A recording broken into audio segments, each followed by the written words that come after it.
Purbaya itu mempunyai kekuatan personlik, sehingga dia berani melakukan berbagai hal yang orang lain tidak akan melakukannya. Gitu. Saya kira itu salah satu faktor yang memungkinkan langkah-langkah ke depan akan berkembang lebih baik. Nah, saya begini, saya melihat sejak awal ketika dia jadi ketika dia menjadi menteri keuangan, ada beberapa hal pernyataan dan ini cukup menarik. Misalnya, terus dia keluarkan uang 200 triliun ya, yang diberikan ke bank. Dengan tujuan supaya uang itu tidak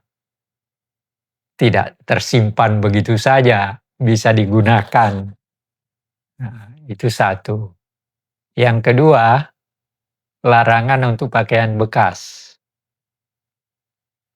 Nah, banyak orang minta agar supaya jangan dilarang tapi diberikan cukai. Iya kan? Iya, tapi Purbaya menarik jawabnya.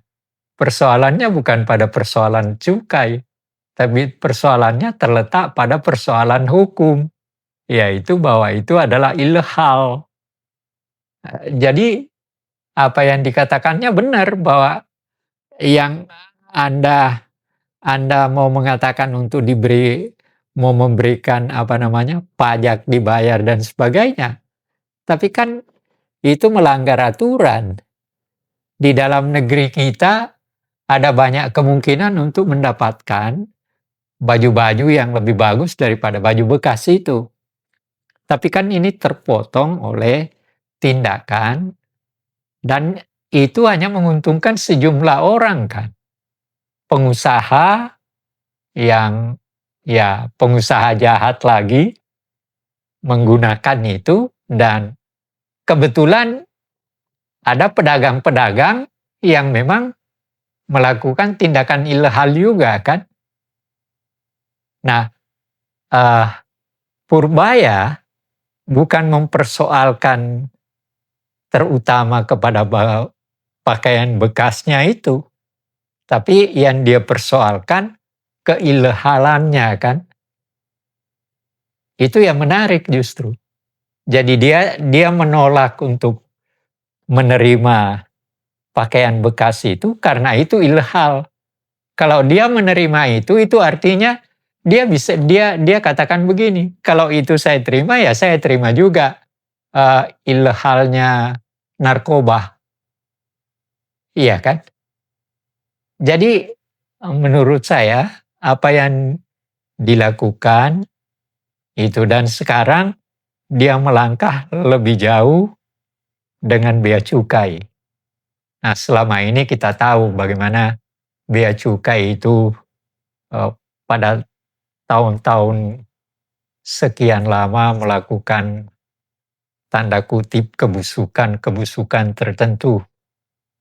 Nah, ini tampaknya Purbaya sadar akan hal ini sehingga dia mau melangkah untuk melakukan semacam reformasi sebenarnya di lingkungan bea cukai, karena bea cukai itu penghasil utama loh.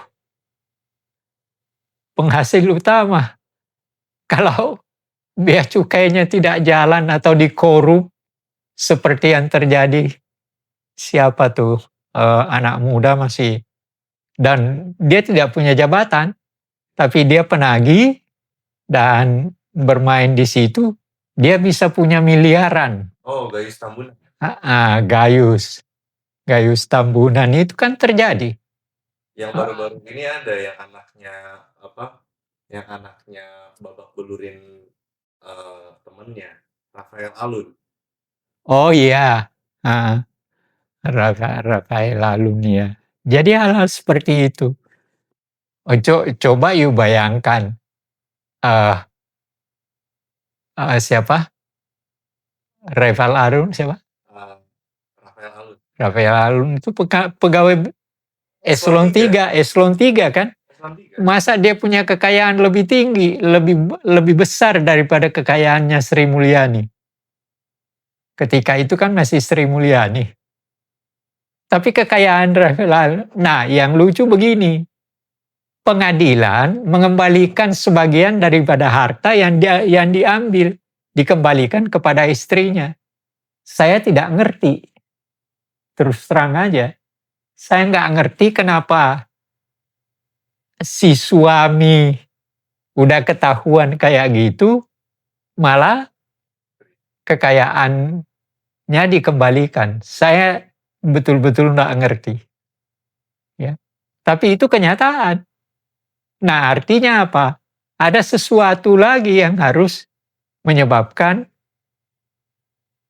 Purbaya harus bertindak untuk kepentingan hari depan bangsanya. Nah, kemarin baru saya nonton Sapri Samsudin sebagai Menhan bicara di Hasanuddin, Universitas Hasanuddin. Dia mengatakan kita ini ya seperti kata-kata Prabowo, kita ini kaya, kita ini apa. Tapi kekayaan itu dirusak oleh karena pengawasannya. Jadi ada orang yang naik pesawat bawa hal yang ini tidak diperiksa. Ketangkap ketika sudah dilakukan kegiatan pemeriksaan. Gitu. Jadi apa yang dikatakan oleh apa yang dilakukan dengan itu, Sapri Samsudin sebagai Menteri Keamanan menunjukkan sesuatu fakta lagi bagaimana kebocoran, bagaimana kebusukan dilakukan pada waktu-waktu yang lalu disebabkan oleh karena pengawasan yang sangat longgar. Dan memang itu terjadi. Terus ada ini mungkin kita bisa bahas lah sekarang Purbaya menurut kita sendiri selama setahun ini Purbaya bagaimana selama dia menjabat. Saya melihat ada hal yang dan dia selalu menyampaikan dengan rasa optimisme. Itu yang menarik juga. Ambil sebagai contoh, kan Presiden Prabowo kan mengharapkan bahwa pada saatnya nanti dia akan sampai kepada pertumbuhan ekonomi 8%. Nah, optimisme dari Purbaya sebagai menteri mengatakan sebenarnya tidak susah itu. Kalau kita ya kalau 6% itu mudah dan seterusnya. Dengan tindakan-tindakan yang dia akan dilakukannya. Jadi menurut saya optimismenya itu sebenarnya juga menjadi bagian daripada cara dia untuk menarik usaha kepada semua pihak bahwa kita ini bisa melakukan sesuatu yang lebih baik dan hasilnya lebih besar. Dan kalau menjaga pertumbuhan ekonomi hanya 6%, bahkan sampai ke 8% itu sebenarnya ya bisa dicapai bahkan mudah. Nah, itu saya kebetulan dengar di salah satu wawancaranya di TV One waktu kegiatan apa itu. Tapi ya apa yang dilakukannya menurut saya ada kegiatan yang menarik. Ya dia berusaha melakukan semua hal yang berkaitan bagaimana seharusnya kegiatan itu dilakukan. Gitu. Ini ada lagi wacana untuk menaikkan gaji bebas pajak. Gitu. Jadi saat ini itu gaji bebas pajak tuh 4,5 juta kan. Iya, pasir itu benar. Nah, eh, ada usulannya menaikkan jadi 7,5. Oh, jadi yang dipajak yang 7,5.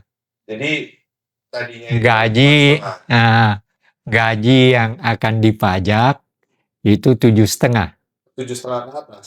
Oh iya, Iya. tujuh, tujuh. Dari saat ini tuh 4,5.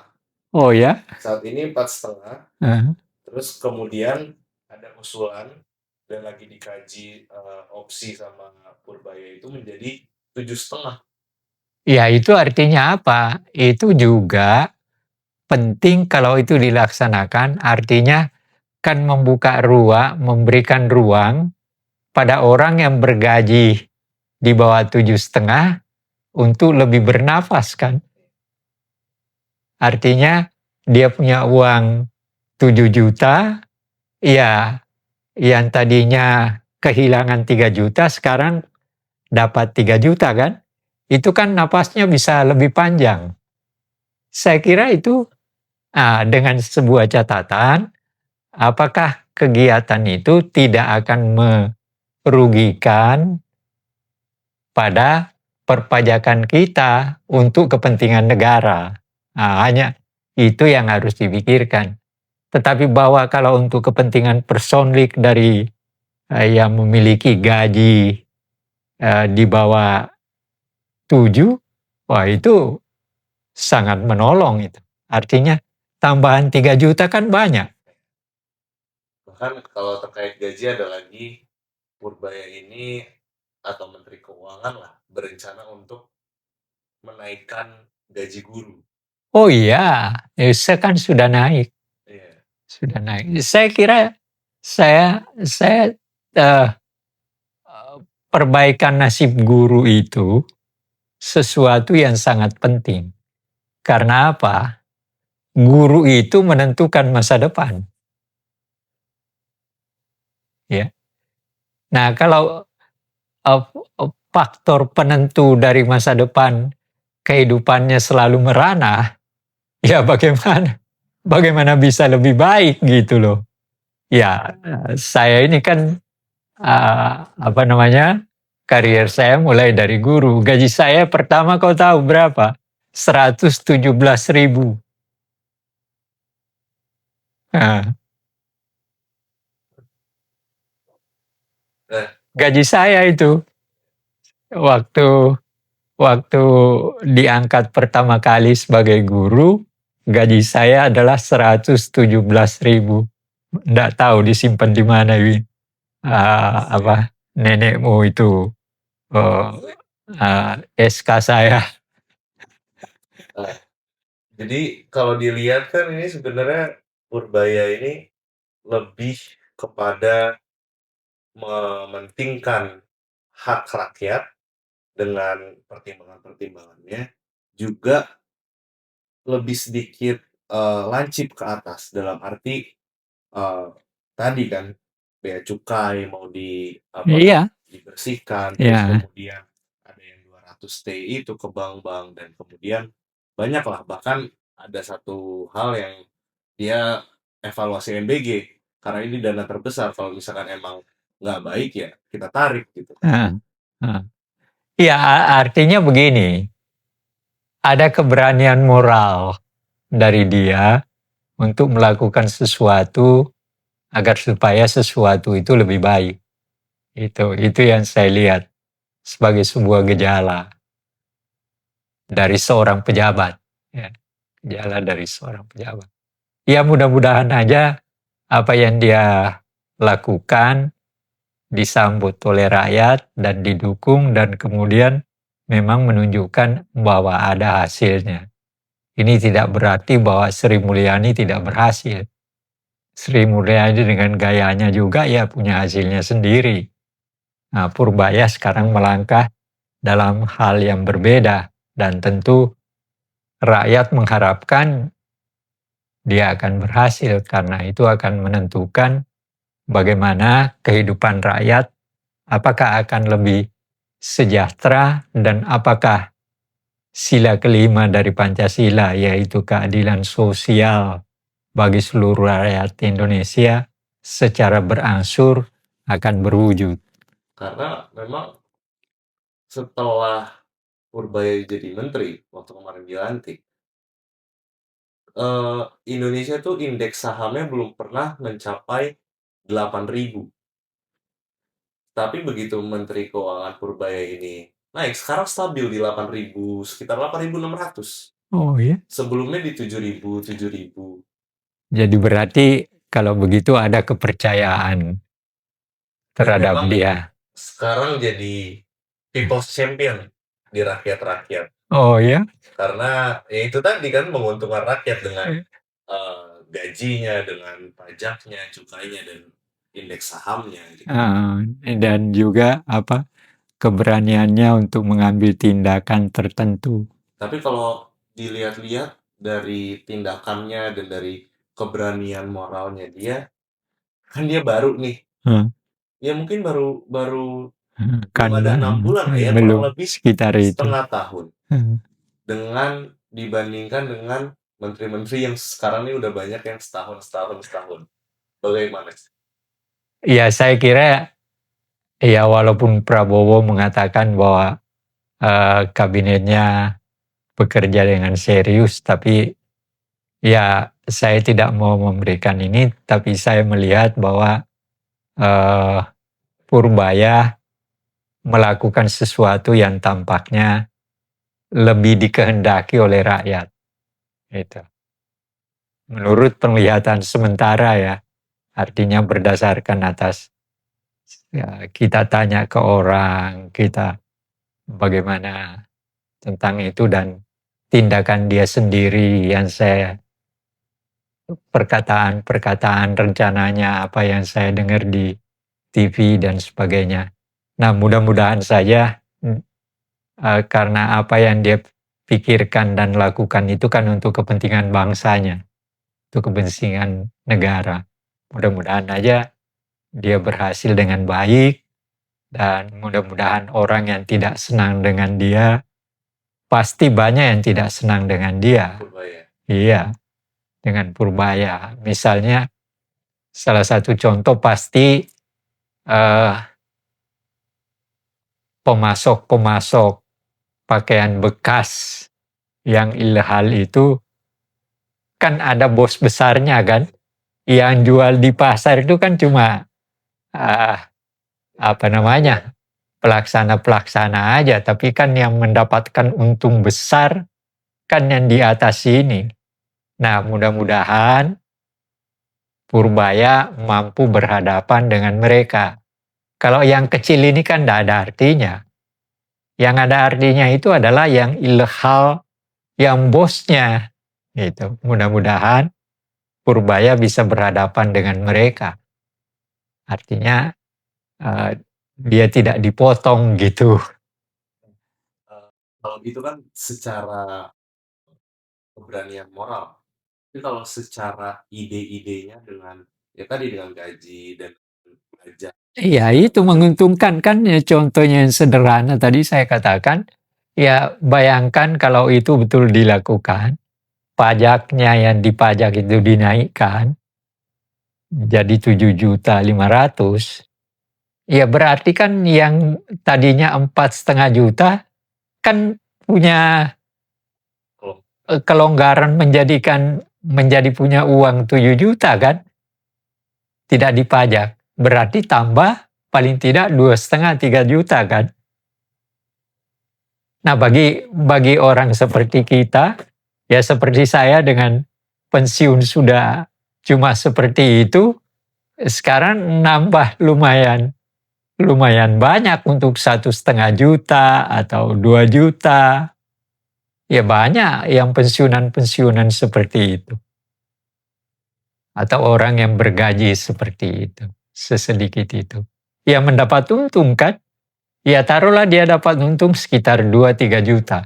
Kan bagi mereka 2-3 juta itu besar untuk kelangsungan hidup sehari-hari mereka. Bahkan ada ya artinya ya kita lihat aja perkembangan lebih lanjut. Bagaimana dibanding dengan dia dan menteri-menteri lain, dan bagaimana Prabowo melihat dia dan seterusnya. Itu yang kita lihat. Tapi dari tindakan-tindakan yang dilakukannya, ya terlihat bahwa dia memberikan ruang-ruang tertentu untuk perbaikan, dan perbaikan itu bukan untuk ke sekelompok orang, tapi untuk kepentingan masyarakat umumnya. Kalimat terakhir nih, closing statement untuk mengenai Purbaya ini. Ya, apa yang saya lihat, apa yang saya dengar dalam berbagai ini, ya dia cukup serius untuk menciptakan ruang-ruang di mana